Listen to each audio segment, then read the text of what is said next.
All right. Oh, yes. And we're back. It is COMP123. It's Programming 2 in the summer 2016 semester. It's week 8, part 3 of our broadcast. We just stopped. Last video was all about error handling with try-catch. And now we're going to be talking about files and streams. Okay. I won't be covering everything in this chapter, chapter 14, only because not all of it is something that you'll be using this semester. And I want to give you a sense of how to read and write all that kind of stuff from a file. That's important.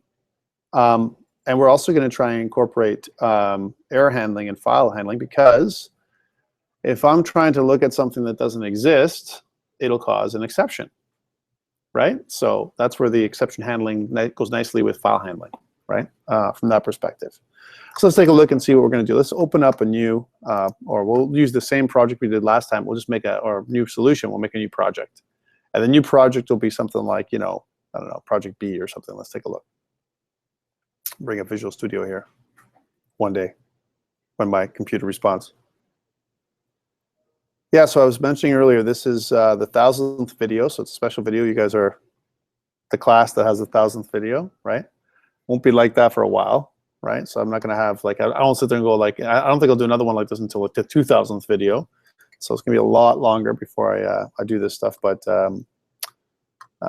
it's interesting. Again, it was something that I never planned to do, but lots of fun. Okay, let's move on. So COMP123, summer 2016 lesson 8 is the one I'm using, and that's the project, right? And what I'm going to do is I got one part right now, and this first part was all about exception handling. I want to keep that part, but I want to make a new project inside my solution. So let's do that. So I'm going to kind of go to the solution here, and we'll add a new project. So I'll say add new project into the solution, and we'll call this, I don't know, file handling. Right, so we'll know which one's which, right? That's all it is, file handling. All right, so that's the new project we're working with, file handling, right? And what I want to do here with the file handling project is, well, there's a couple things. One is, when we start talking about file handling, we have to think about, there's two parts. There's file and directory structure, right? How often do we do file handling? Again, it really depends on the type of app you're building, right? Nowadays, again, there's lots more database, and I think there's going to be a part as we progress towards the end of semester where we do something to do with the database. And I'm looking at the entity framework as something that we want to work with. It's kind of a modern framework that people use. It's a great song, man. It's fantastic. It's incredible. All right. And the 1000th video I have. All right, let's go back. I got temporary storage and I got permanent storage, and the idea between volatile and non-volatile memory. So sometimes we also call it persistent storage. So temporary storage, as my program is running, storage is running in memory, and then when I stop running the program, the temporary storage is destroyed because the program is shut down, right? Whereas permanent storage, again, the idea of permanent storage or persistent storage, I'm writing a file or I'm accessing a database. Again, if you think about it, a database is just a collection of files, kind of stored in a special way. So that's really another way of another form of permanent storage, right? I'm not going to go too much into computer files and stuff like that. You guys should all know at this point what a computer file is. That's like computers 101. But really, we're talking about computer files. So one thing to note is that there's a difference between a text file and a binary file. Text file, it's open text, it's clear text, I can read it. Binary file is in bit code, and we can't read that. But we can read both files with and splice them, if you will, with the structures that we're going to talk about here in this PowerPoint. When we talk paths, okay, we can have it's a combination of the drive letter and the path. There's two types of path. There's absolute path and relative path. I'm going to talk about those things as well, right? So when we start accessing a file, right, there's a bunch of different things you can do with files. And files actually have something called the file class. The file class is in the system.io namespace, right? So that's something we need to know. Same thing with the directory class. So directory is like a folder. That's the old name for folder was directory back in the day, right? And you know, now we use folder. Look, open this folder, go in here. I hardly ever use directory as a name anymore, and that's only because things have changed, right? But before, that's what we were always doing that. And in fact, if you go into your command prompt, you go dir. That's directory. Show me the directory. That's what it comes from, right? So that's where it is. So file and directory classes include a bunch of methods, because again, the great thing about this is we're using methods that are built into what we're doing here. Okay. Here's what I know we're going to do today. We're going to mess with at least some kind of object, right? And what I want to do is, instead of dealing with it later, let's do it today, like right away, right? So I know that inside my file handling, I'm just going to kind of shut this one down for a second. And inside my file handling project, I have my main driver program, my driver class, but I also want to create another class for this one, which we're going to use to read and write files with, okay? And I want to call it the employee class. Okay, now you don't have to do this for your project, for your little assignment, like your student. The student ID, the student details for assignment number 5. You don't have to do that, but it makes it easier when you have a class. Okay, and let me explain that. Because if I have a class, I have objects. And if I have objects, right, I can load the objects of the class with data, right? That's what I want to do. So let's do that. So let's make a new class. And for this, what I want to do is make a new diagram. So first I'm going to go kind of up here, and I'm going to add a new diagram, new item. So inside my file handling project, we're just adding in a diagram. Remember the class diagram that we did before? Here it is. And we'll call this the file handling diagram. And there it is, file handling diagram 1. And again, the diagram is going to be empty. And what I want to do here is I want to create a new class, right? So here's the new class. I'm going to go add new class, and we're going to call this class the employee class, okay? Because it's the one from the book. And I think it's good for us to follow. Sometimes it's good to follow from the book, because the book has some simple examples. Okay, so my employee class. I want to store my employee information on a file, right? So, and again, this would be the same way as I would be doing my database access. So my employee class is just sitting here, and I want to add some details to it. So I'm going to right-click, and I'm going to add a property. The first property that I want to make is number, the employee number, right? So again, if I use number or num, it's okay, but maybe you want to kind of do something like employee number or employee ID. I think maybe employee ID might be better, right? The next one is, I want to add in the name of the employee. So let's add another property, and we'll say employee name, right? And again, you can put first name, last name. A lot of times that we have that kind of detail. So let's go into first name, and we'll go into employee last name. Okay, so employee ID, first name, last name, and maybe salary. Okay, that would be something we want to put in. So it's a little bit different than the book, but it's okay. Salary. Okay, we got to modify this stuff, because when we just make this out, I like to look at the diagram as just an outline, right? And right now there's not much to do with what we've been doing so far. Let's do a couple things. I want to see all the details here. They're getter and setters, right? And I want to definitely expand it so I see them that they're all integers, which is wrong, because salary should probably not be an integer. It should be something else. Employee ID could be an integer because it's just a number, right? First name and last name, though, probably are going to be strings, right? That makes sense, right? And that's enough. I think those are like 4 little properties we have, but we have to modify them. So let's save the diagram for now. We'll come back to this if we need to. And we'll go into our employee here, and we have a bunch of getters and setters. Now remember how this works. Do I have to have anything more than, these are expanded getter and setters, right? Could I not, because I know I'm not going to really do much more of private variable names, whatever, could I not just compress this into, the way it's supposed to be?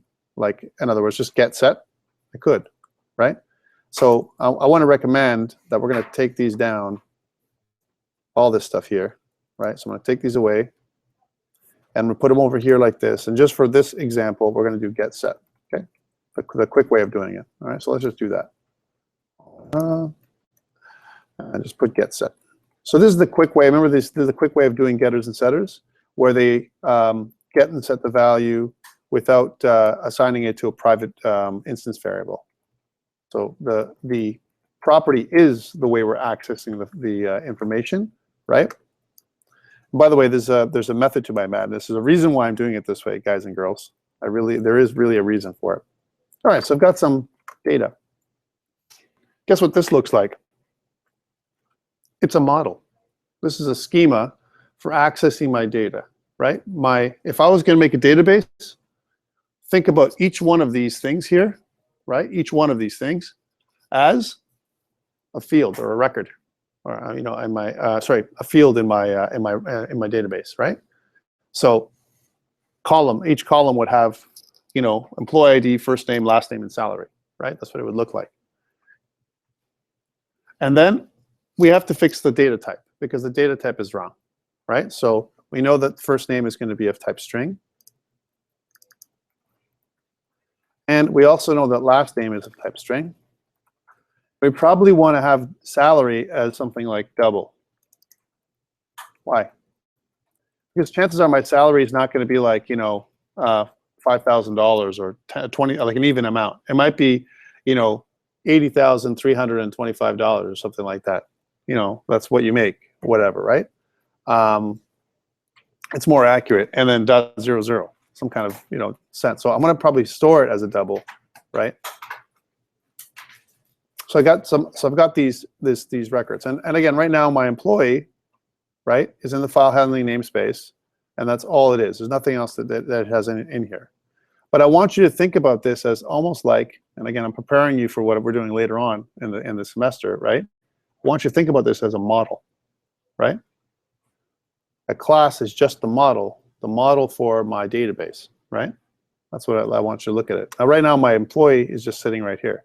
What if, I'm just curiosity, and again, this is a little bit of a stray from what we're doing today, but what if I want my employee to be inside of a folder? How does this change my namespace? Does it change my namespace at all? We haven't talked about this too much, right? We've always put our classes in the same root of the folder, right? How do I do that? What if I go to my file handling project, right click, and I add a new folder, right? And the new folder name that we're going to put is models. Now, these are our models, and I want to just curious. I want you to tell me what's the problem here. Could I take my employees and just pop them into the models folder? Would it change anything? Right? If I double click on my employee, it's there, right? Employee. But here's something. How do I access my employee, right, from my program? If I go to program now and I start typing in employee, right? Does it work? I mean, it does. Employee, let's say employee is equal to new employee, right? Remember, I don't have employee. Oh, what's going on? How come it's doing that? Look, employee. Only like file handling .employee. How come? How come it's doing that? Well, there's a couple of issues here. I'm just going to point it out to you. When I create a new employee, if I create another class like this from scratch, if I just do another class, I'll make another class with just a weird name, like class 1, I press add, right?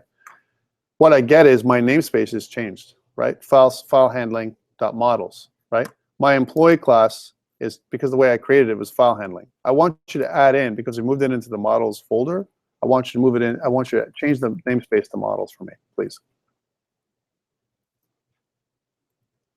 Why? Because the namespace is just the directory structure inside your folder, or inside your project, right? So file handling is the name of the project, models is the name of the folder, right? So this employee class is inside the models folder is what this is saying. That's all. Okay? There's nothing really that spectacular about this one. If I go back to this one, I don't need my class one. I just wanted to show you what happens when you create one automatically. When I right-click and create a class inside a folder, automatically it does that, right? So let's get rid of this. We don't need this one. Let's just delete.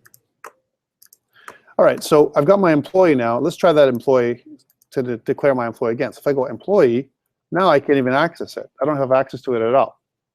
How come? Because right now the employee class is inside my models folder. So what I got to do is up here where I have my usings, I got to include my models folder in my usings like this. So using, right, and it's going to be the name of my project. So file handling dot models. When I do that, right, now I have access to my employee class again, right? Guys and girls, this is so minor, but I want you guys to see it because we're going to start using folders and reorganizing our files a little bit more to make more of a robust application as we go. All right. When you guys work with ASP.NET web forms in the future and ASP.NET MVC, everything is laid out with files and folders, right? So for me to not show that to you now would be kind of robbing you of that, and it would be a shock to see it later. So I've got my employee class, and I want to call it, let's use lowercase employee for now. And if I go new employee, right? Employee, there you go. I can do that. How come I can do new employee like this, but I don't have a constructor? This is like, review of classes 101.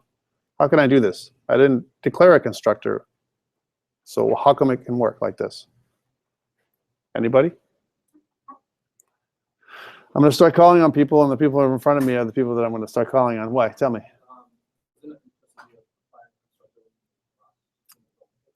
Okay, let's rename this. Let's reword what you just said. It basically creates automatically. It creates an empty constructor by default. Yeah. Yes, that's the way I want you to say it, right? So, it makes an empty constructor. If I don't declare a constructor for a class, it creates one for me, an empty constructor, right? Once I flesh out one constructor, and if it's not empty, if I have parameters that go into it, the empty constructor does not get created. So you can't do this anymore, right? But for this is okay when I created a class like this, right? So here's my class, employee. It just has properties. There's nothing else in it, just properties, okay? Making it nicer. So again, I want you to think about this as a model. The model is the employee model, all right? The employee model and when I say model, I want you to think of it as equivalent to the table, a table that could be in my database. Okay, that's what I want you to think about, right? Now, are you guys doing database at all this semester? So this should resonate with you a little bit, what I'm saying. So each property, I want you to think about it as a field in the database, potentially, if we do database in the future. For now, we're not doing database, but I'm just setting up the structure for you so it's not foreign to you. That's all I'm doing, okay? Let's see what the class diagram looks like now, because we've changed things around. Does it change? If I go to my file handling diagram, uh-oh, what happened?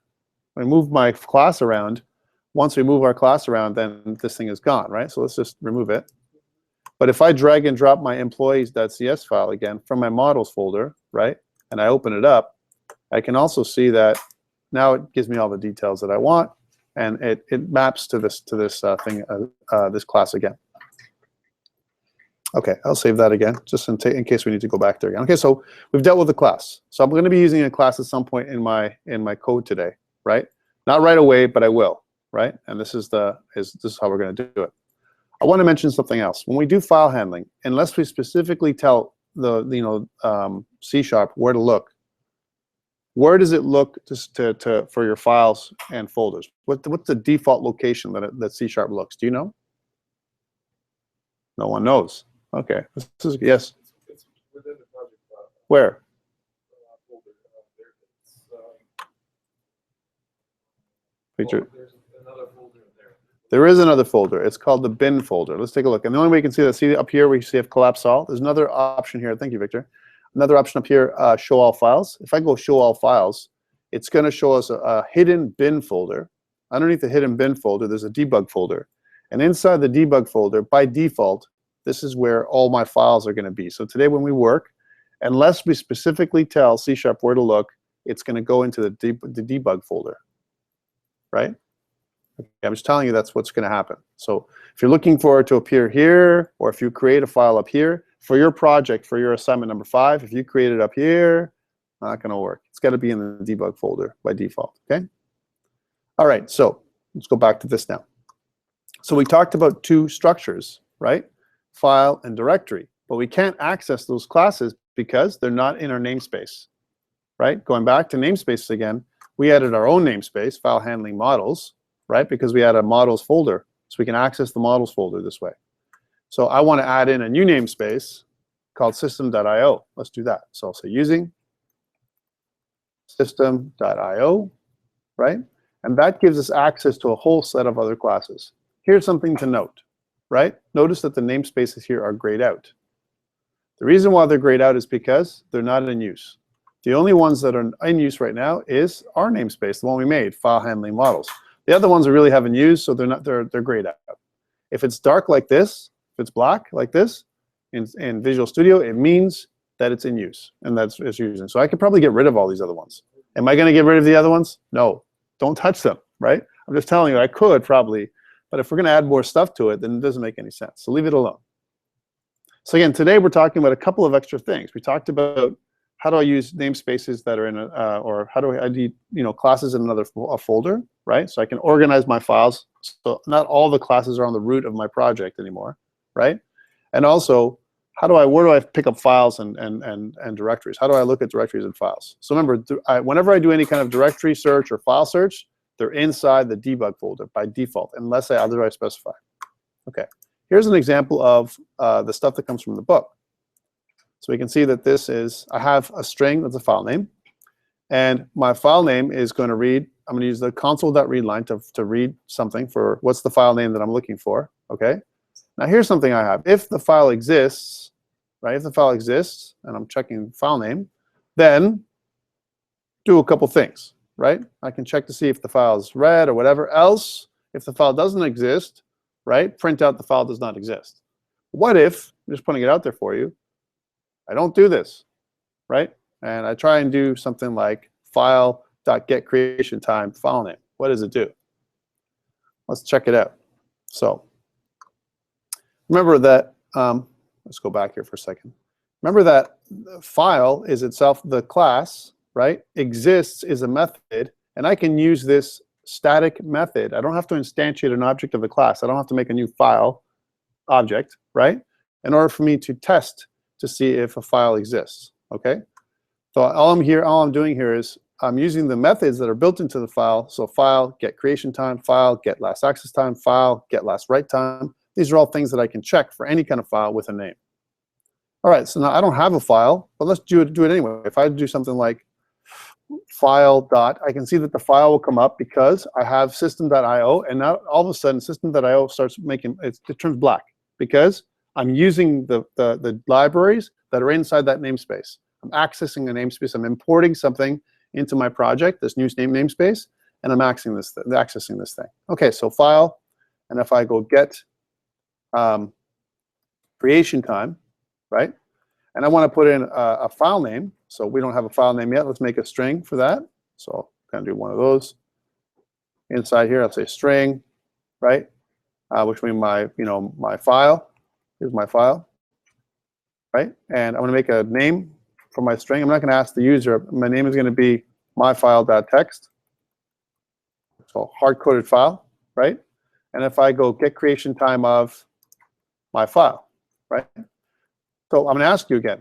Does my file right now, myfile.text, do you see it exist in the debug folder? Does it exist? The answer is no, right? I haven't made my file yet. I'm just trying to access something that's myfile.text. That's what it's called. And I'm using the file get creation method, the static get creation method. It's built into the file class. I don't have to instantiate a new object of the file. And just trying to see if there's a file there. Will this cause an exception is my question to you, right? Because remember, we're talking about exception handling today. So I'm going to save this, and then we'll run it without debugging in a second, and then I want you to tell me what it's going to do. What do you think? Tatiana, do you think it's going to cause an exception? What's your bet? You're not sure. I'm not sure either. Let's see what happens. Enter an integer. What? How come it's telling us this? Well, because I have 2 projects, And I'm going to right click here, and I can assign this one, the second one, as my start project. So I go down to set as a startup project, right? See how this one now is grayed out a little bit, and this one is black on the top for my project. This tells C# that file handling is the project I'm going to start off from scratch. So again, Control F5, and what do I get? Nothing. I didn't get an error though, right? That's a good thing. So I can check to see if a file exists, right? But I'm not going to get an error, right? That's a good thing. All right, so now I can do what it says here in my my file. I can say, well, if file exists, then do something. If file doesn't exist, say file doesn't exist. Okay, so let's do that. It's important for us to try and do this. So I'll say if file.exists. That's exists again is the method, the static method that belongs to the file class, right? And if I put in the file, the path, my file, right? Again, without entering any extra data, and I want to put something like, you know, one of these, right? And I want to try and do this file creation time. Right, so cut this up. Okay, good. And this is going to return something. You know, this again returns the date time. If you notice the method, if I hover over it, the method of this, it returns the date time type, right? That's what it returns, right? It takes a string type, but it returns date time. File itself is part of the class system.io, which again comes from my namespace. What if I want to look at the method? How could I drill down to see this method in all of its glory? What do? Is there a way of peeking at the method definition? I just actually said the answer. You guys don't know how about this? Let's do it together. If I right-click on any method of any class, right, I can look at peek definition, right? What peek definition will do is it'll pull up a little window, and it'll actually allow me to look at the method, right? So here's get creation time. It's a public static meaning that it doesn't have to be created as it doesn't have to, I can use it without instantiating the class, right? Remember, any static objects or static methods, right, means they exist for all objects in the class, and I don't have to create, I don't have to use the new keyword, right? So if I scroll up, you can see that get creation time is part of another grouping of objects, and here's my public static class file. So if it's public static, can I instantiate it? Can I make a new, can I use the new keyword with a static class? And the answer is no, for those people who don't know. If I try to use a new file, I won't do it. I can't do it, right? But if you notice, it has a bunch of different kinds of options here, right? And if I kind of open any one of these up, let's say, for example, I want to know if I look at the decrypt and delete, or let's say delete, this one, or exists, that's one we're going to use too. It's a Boolean. So if I open this up, it gives me the details of what exists does, right? So exists is a Boolean, returns a Boolean, right? And you pass a string path, and it checks to see if the file exists. So if you ever want to look at the details of any method that's part of any class, built-in or otherwise, you can right-click. First of all, you have to double-click on the actual thing you want to look at. Right-click and peek definition. If you choose go to definition instead, what this will do is it'll pull up a new file with the entire definition. You don't want this. Just this is enough a lot of times. Okay, we can close this off like this. So it kind of pulls off more. If you want to understand what all the definitions of get creation time, you can do that. All right, so now I want to print this out. So if my file exists, what I want to do is I want to do a console.writeLine,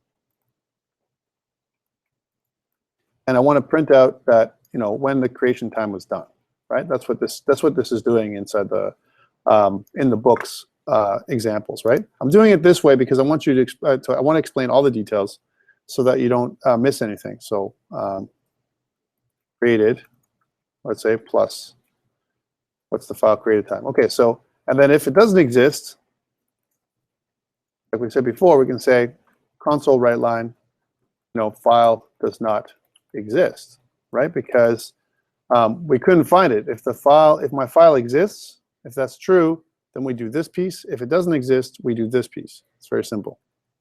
Okay, and let's try it out. So now we do it. We see that the file does not exist. Let's make the file exist. How? Remember, I spoke about this. If I want to put this into in my debug folder, I can right-click on my debug folder, right? And I can add. Now, here's something that's funny. The first time I do this, it allows me to add an empty file, right? Add an empty file. Let's do this the first time. So I'll go add empty file, and then enter a file name. I'm going to put in something like myfile.txt, right? Which is what I'm looking for today. So myfile.txt. Here it is, myfile.txt. Let's, for myfile.txt right now, it's been created, right? And there's nothing in it. I'm going to save this file, kind of go out.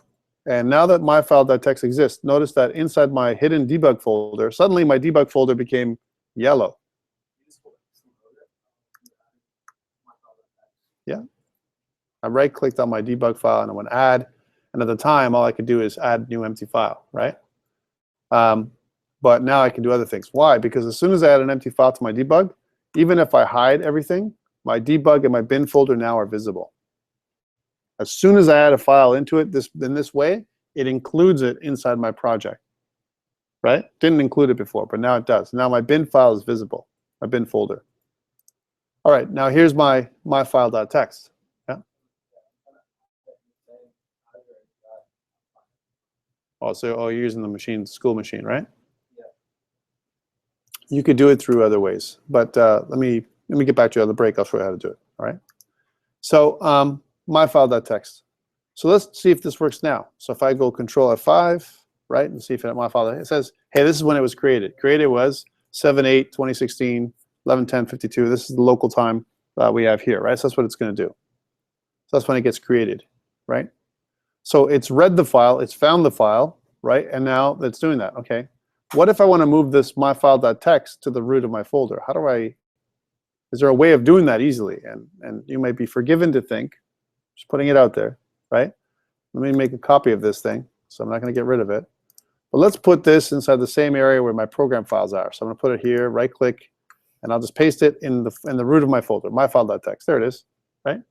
And it exists here, but what if I change the path? What path do I use to go to this one? Right? Remember, it's searching here first. Could I do something like, you know, this, up 1, that'll be in the bin folder. How about up 2, right? So up 1, up 2, and now can I look in this folder like that? And that's a relative path. Will it allow me to see it this way? And if I press Control F5, right, Control F5, it's going to say it was created 11/12/41, right? Well, hold on here. Let's just make sure that that's true. So I'm going to just delete this one. Just delete this file. And if I run it again, Control F5, so there it is. So it finds it. So definitely it starts at the debug folder. Then I got to go up a couple to get to this file if I want to put it here in my root. How about this? What if I went like, there's sometimes what we can do is we can use absolute or relative path. If I just do something like this, is that possible too? The tilde character, a lot of times what it does is it tells us to go to the root path for web. Will it work for regular files like this? So I want to look at the root of my folder, that's what this says, and go to myfile.txt. Will that work? So Control F5. No. Right? So you got to be explicit about how to find my file, and it's based on the location where we were first looking, which is the debug folder. Right? So if I want to put my file, which is okay, so for your assignment number 5, right? What I want you to do is if you're looking for a file, I want you to look for it here. So I can see it in myfile.txt. I don't want to look in debug. Okay? I want to look at, it's just a project file. For now. There's other ways, by the way, of doing this without using the dot dot. So what does the dot dot mean for pathing? It means go up 1 level. That's what it means. So I'm looking at going up 2 levels. Why am I saying that? Because if I'm inside the debug, that's 1 level down from the bin folder. So now when I go up 1 level, I'm at the same level as the bin folder, but I'm still inside the bin folder. Go 1 more up 1 level, now I'm at the file, the project folder, right? The project folder itself, which is this one. And that's what the path, these dot dot / means for pathing. Okay, great. So if I check it now, again, Control F5, I can see that now I can access my file again. This is important. Okay, cool. Now that I got this piece and I've got this piece, I can check to see if it exists. And I can do the other operations that are in here. And I'm not going to try this on my own. Last access time, last write time, all that kind of stuff. You can check it. Those are just methods that exist in the file, the static file class. Same thing with directory, right? I can check to see when a directory has been created, if it exists, and I can also list the files in the directory, okay?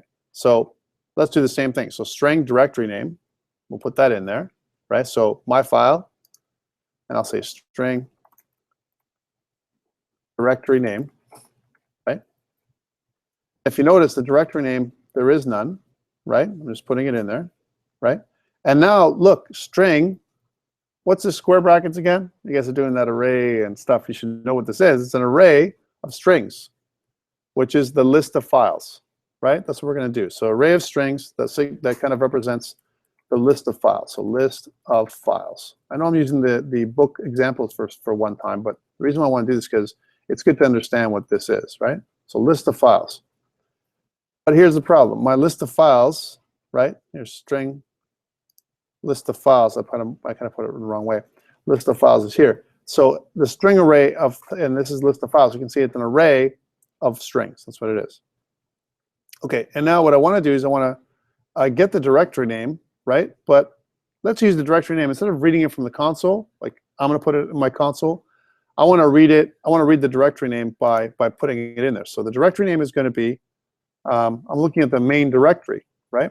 Uh-oh. How do I signify that I'm looking at the current directory? If I just put in is equal to, debug, right? Well, debug doesn't exist because remember we're starting here in the debug folder, right? If I go up one to bin, I can go .. and then I can look for a directory name, right? So I'll go .. and then if I wanted to look at debug, I can put it in like this, right? That's a debug folder. I'll go. I'm in the debug folder first. I go up one. I'm at the bin folder. Then my directory name is now the debug folder, right? Okay, but what if I want to go up two? Right. So I'm going to go up two, and I want to look at the models folder, right? Because I'm up two. First I was in the debug folder. I'm up to the bin folder with when I go .. I go one more up to the file handling folder, the project itself, and then I have this. Okay, I can look at the models. I go down into models. Okay, so that's what I want. I'm going to look at the models folder. We already have one in there. We have an employee class that's in there. Let's see if I can see that, right? So the next piece is, if you look at your folder, it says check to see if the directory exists. Again, so we'll do the same thing. So file exists here. Down here, we'll see if the directory exists. So if again, which is the same. The directory is just like file. It is a static class, and we can use the same methods of it. So we can say, directory name. So check to see if it exists. And if it does, do something else. If it doesn't exist, then say something like, directory doesn't exist. Directory does not exist, right? So if it doesn't exist, put it down there. But if it does exist, what do we want to do? We want to read the contents of the directory, right? So list of files, see how it says here, list of files is equal to directory, get files. Well, when I use the get files method, get files piles everything from the directory name. It actually iterates through the entire directory, reads all the files, and puts them somewhere. Each file is a string. The name of the file is a string. And it'll take that information and put it into the list of files. Luckily, our list of files is an array. So what's going to happen is the get files method of the directory class is going to initialize all of the elements of my string. But here's something different, and I want to ask you this question: aren't strings immutable? Don't you have to declare how big the string is? And this isn't a list, right? Strings, you have to tell it. It's got to be 100. Arrays are immutable. Don't you have to tell the array that I have 100 elements or 50 elements or 1,000 elements, and it's going to be limited to that? Well, the thing is, when I use the get files method, the get files is actually generating an array for me, and all I'm doing with when I'm pointing it, when my list files equals this line right here, list of files equals to directory.getFiles name, get files, I'm actually pointing it at the array. I'm making a reference to the array that already exists. So I'm not actually creating a new array. I'm pointing it to this array over here. Okay, that's just letting you know what it does. So directory.get files and then directory name, right? So I'm going to say, so again, list of files is equal to directory. So that's the directory is the static class dot get files, right? And then I'm going to pass in I'm going to pass in the path of where I'm looking. So remember, my path right now is inside my models folder. There should be only one file, my employee class, right? So I'm kind of putting in the directory name. Okay. There it is. So here's my directory name, list of files. It's going to carry all that information. And what I want to do here is I want to iterate through the list, right? Now, right now, I'm iterating through the list, and my array has a length. You okay there, Joanne? Making her laugh? What are you doing? You guys are killing me. I know it's not the most exciting stuff here, but we're doing it so you guys understand. So I go for loop, right? And what I want to call this is each file. It's one way of doing it. I can go for each file, right? Each file in the directory.length. So the directory name.length. So directory name.length, right? Right. So file starts at 0, and then here's the directory name.length and keep iterating through until increase the file number until the directory name.length. That's what we're doing here. Okay, and then what I want to do here is I want to show all the files. So I'm going to say something like console write line, and then I want to put out the name of the file. So it's going to be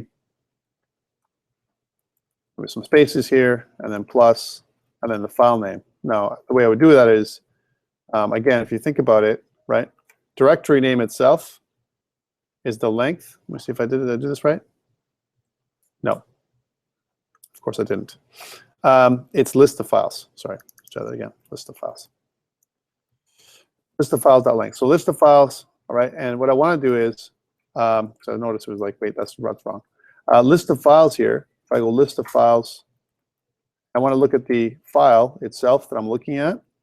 And that's the one I'm printing out. So for every file that I'm looking through, I'm iterating through the list into my array, and I'm showing them to the command line, or to the console. Okay, let's check this out and see if it works. So I'm going to kind of control F5, right? And then it says, here's my employees, right? So the first one was created here, and then take a look at what this says. It says da-da-da-da, models, and then employee.cs. This is weird. I got dot dot forward slash dot dot forward slash, and then models and backslash employee.cs, right? Why? Because what I'm really doing is when I'm printing this out, this list of files, I'm tacking on the directory name. So the directory name itself gets added into the list of files for each name. Now here's something to note. If I go to my command prompt, right? Notice how my backslashes are like this, right? But what I did was I did forward slashes. Can I do backslashes instead, like this? Is that applicable for Windows? Is that allowed? Can I do that? Well, I can, but see how I'm getting errors, right? I'm getting errors because this backslash is an escape character, right? So in order for me to really do this, I'd have to do, like, I think it's a double backslash, yeah? Like this. So this is what it would really look like in a string. Double backslash, because the first backslash is the escape character, and then I'm saying, I'm not escaping. I just want you to put a backslash in there, inside the string, right? So I could do that. I could say double backslash, right? Make the string look like this, right? And let's see what that looks like if I try that now.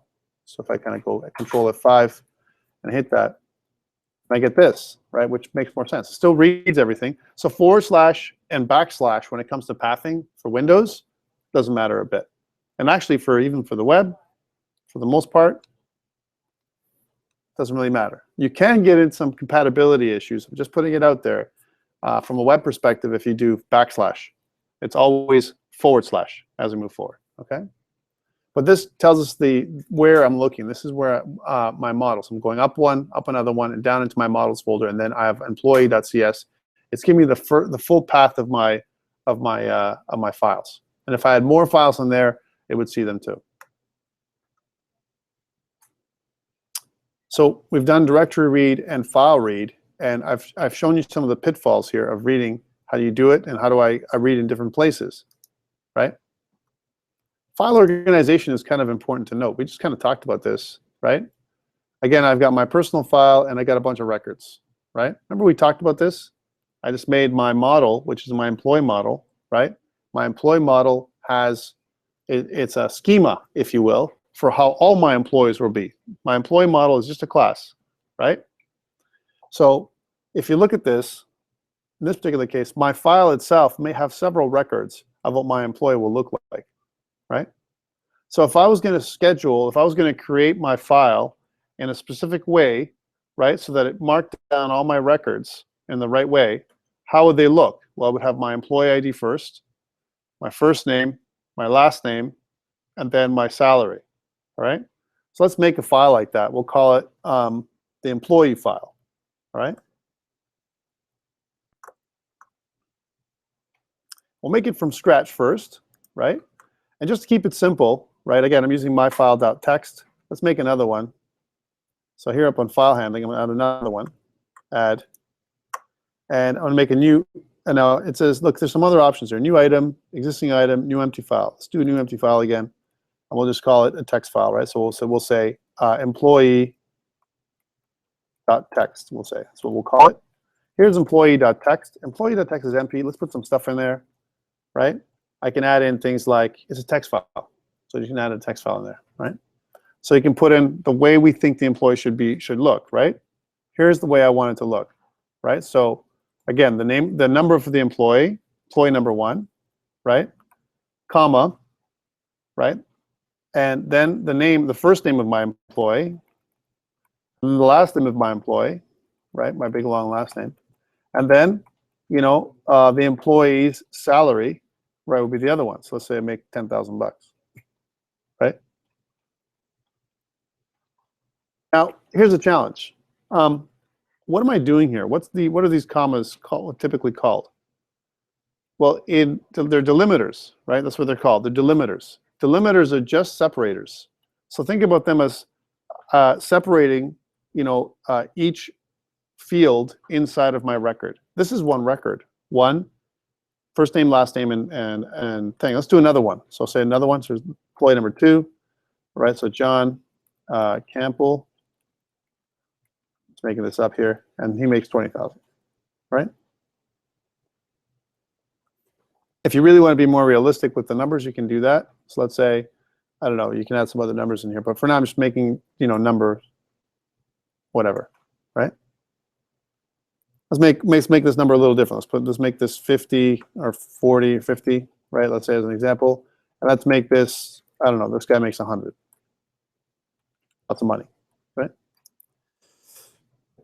So now let's make one more. So the third employee. So you can see how this works. So the delimiters are just separators for separating different fields in my inside my document. So third name, I will make it Mary, and you know Watson, right? And you know, she'll make 80,000. If you notice, I've just added a few employees inside my employee. My employee.txt file. That's what it is. It's just clear text, right? That's all they are. So if I want to read the employee text file, I've got to use other methods to do that. Okay, I'm going to go back there in a second. So first of all, we talked about the way the organization is. So the file itself, and inside there, different records. Each record, I want you to think of each record as a row. That's the row, right? Just like we would in a database. And each one of these things, each piece of data here, is a field, right? But the fields need to be separated by something, right? And the fields are separated by a comma right now. Also notice how each field is also separated. They also have different parts.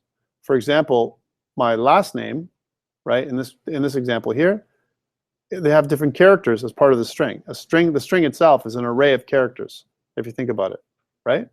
So each letter can be broken down into another character. Okay. I'm not going to go into too much of this, but again, we've talked about files and records, right? And then it says data files consist of related records.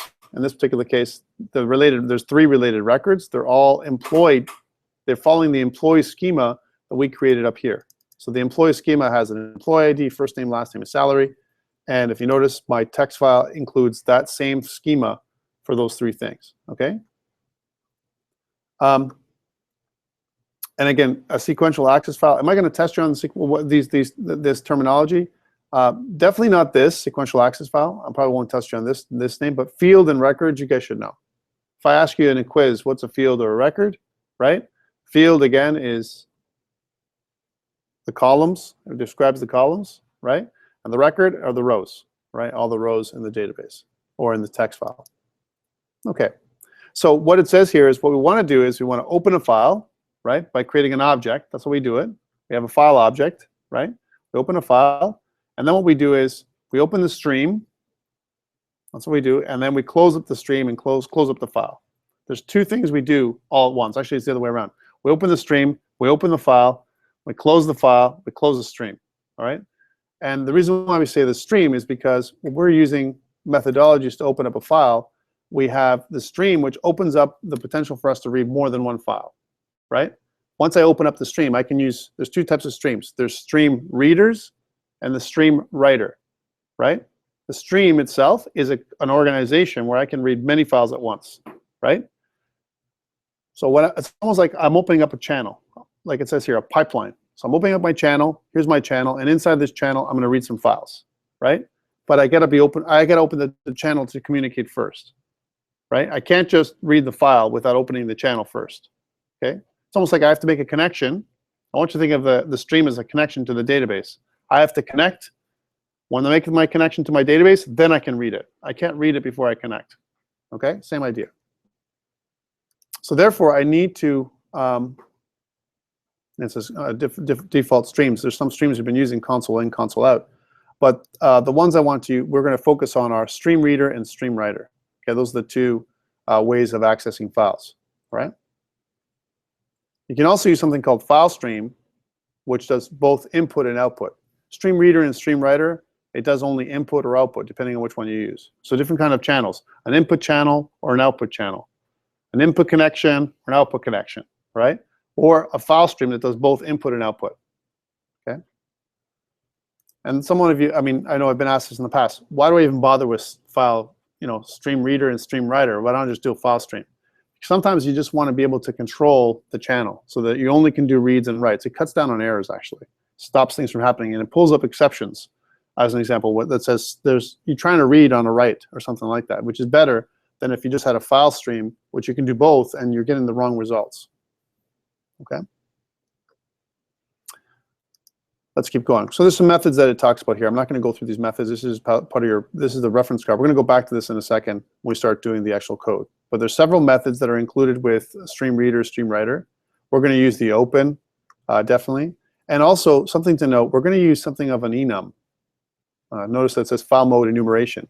So when we create a file stream, whether it's a stream reader or stream writer or a file stream itself, we have to also tell the object what kind of mode we're doing. Are we doing a create? Are we doing an open? What kind of operation are we doing, right? And then the next one is, what kind of file access are we going to be doing? Are we going to be doing a read? I can open up a stream and just do a read. Or I can open up a stream and do a write. Or I can do both, read and write. So what kind of operation? Notice these are just enumerations. Remember we talked about enums? These are hard-coded values, hard-coded constants that I have to choose to tell C# what operation I'm doing. That's what I'm doing here. So these are all parts of my object. This actually goes with the whole object-oriented programming thing. I'm using another person's object, and the other person's making me when I create my object in the constructor of my object, he's requiring me to use certain enums. That's what he's actually making me use, right? So let's take a look at this, and we'll take a short break afterwards, because I know people are zoning out already, right? So here's an example of this. So here's my file stream. I can do input and output, right? In my file stream, I've got something called an out file, right? I'm going to make a new file stream, and I'm going to use my stream writer right, to write to the file. Okay, that's what this is doing. Okay, so here's my file stream, right? My first parameter is the name of the file that I'm writing. The second parameter is what type of file mode am I using? Am I just writing? Am I just reading? What am I doing? I'm doing a create. And the last one is I'm writing to the file. So I'm only doing a writing. I'm not doing a reading of that file. Okay, so that's the first thing. So that's the file stream itself. Then I use StreamWriter. So this is the other part of my channel. I'm using my StreamWriter to create my new out file, the actual out file itself, right? So I'm passing in the file stream object, right? I'm passing in the file stream object into my StreamWriter.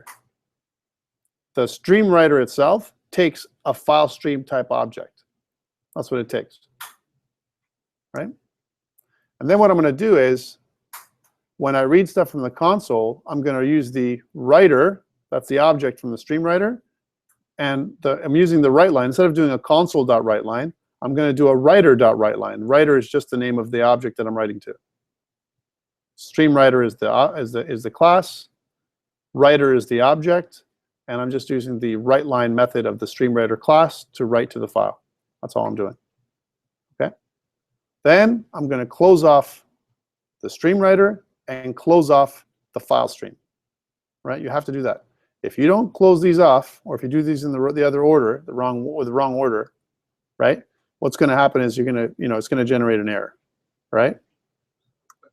Yeah. How do you get the file into the StreamWriter? Here's the out file. Yeah, I'm just saying, like, So what we do is we format the out file. When I format that out file, I'm doing it with using a helper class called FileStream, right? So let's do that together, right? And then we'll stop. So I want to write a file, and I'm going to write a file in my main folder. Remember, I need to use this format for my file path, right? If I don't do it, it's going to go where? Into my debug folder by default, right?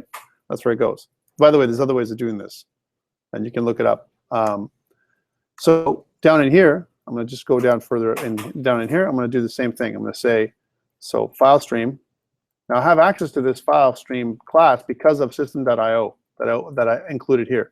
System.io gives me file, directory, file stream, stream reader, stream writer. All those classes are included in system.io.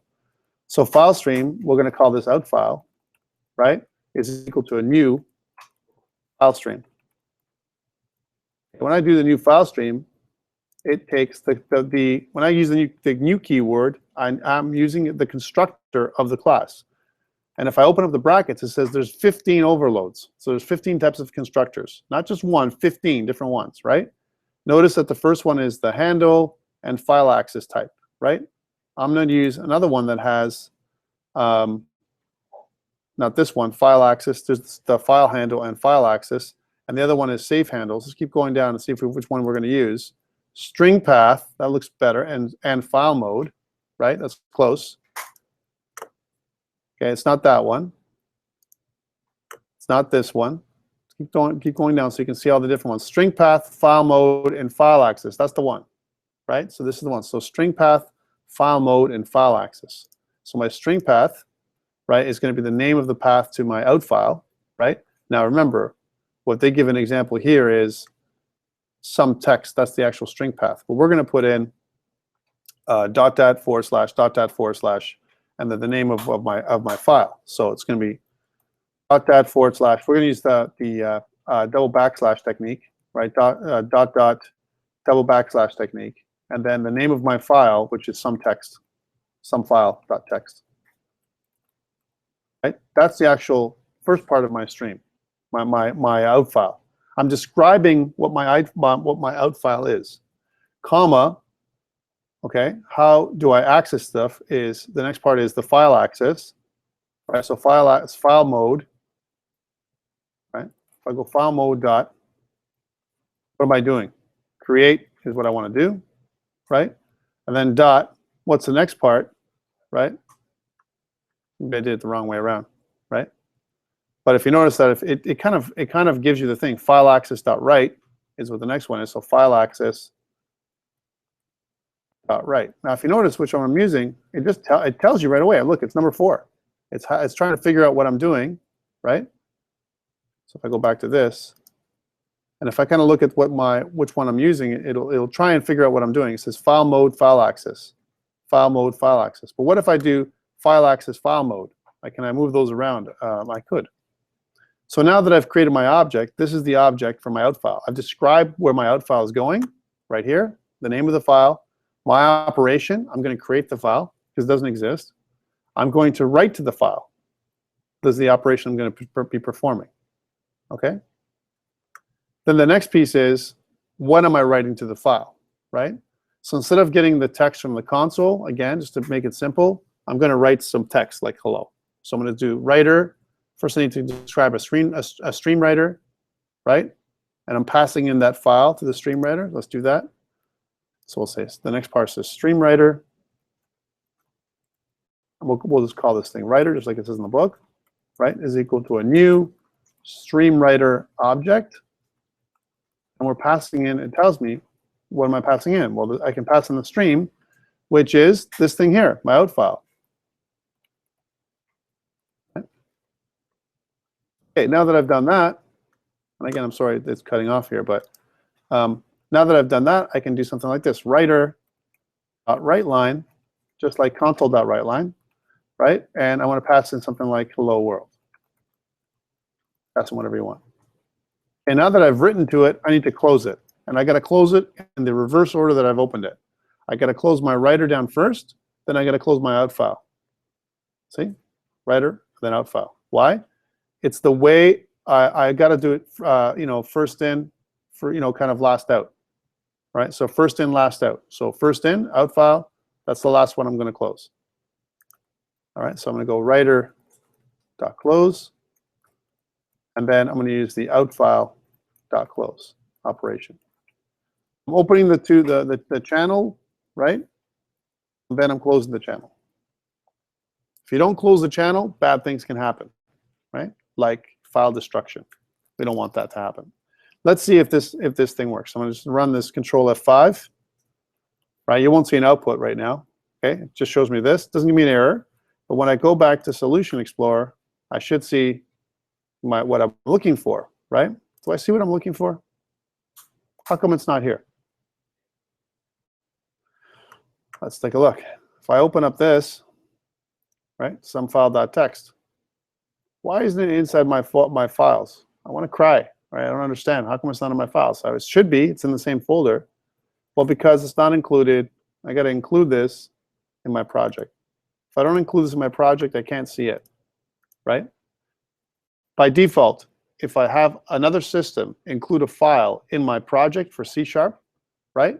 C# ignores the file, and the only time it includes it in the system is if I explicitly tell it to add it in, as an example, like I just did, so that it lists it, because C# uses a way, its project manifest lists every file that's in the project. That's what it does. There's a background file you don't see right now that's listing every file that's in the project for C#, right? So I have to include it in the project in order for me to see it. Let's take a look at what's inside some file.txt. Remember, it should say hello world. Does it say hello world? Yes, it does. Let's take a short break, and when we come back, we'll do more of this kind of stuff.